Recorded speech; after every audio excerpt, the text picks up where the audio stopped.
So, hi guys, I'm eating banana with peanut butter. It's sugar-free peanut butter. So, sinubukan ko lang kasi sabi maganda rin combination ng banana with peanut. Actually, ito yung prefer ko sana. White loaf.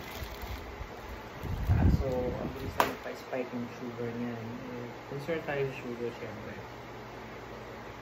Kasi previously, tumakas na yung sugar ko. Pero ngayon, normal.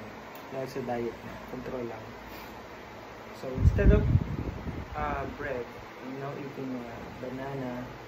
Well, actually, may fructose to. Pero at least natural. Kesa sa may mataas na glycemic index. So, try nyo. Okay naman. Sinubukan ko. Kanina, nilalagyan ko rin siya ng nuts. Almond nuts. Masarap yan. So, the best.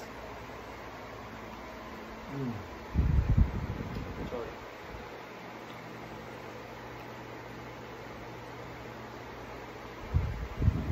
So, dito may hit mo yung target calories mo. Banana has fiber. And also yung protein mo. Kung may goal ka. Ako may goal ako. Hindi pa kita sa aking katawan pero soon magpunta rin tayo sa ating target. So, thank you. Please watch and subscribe.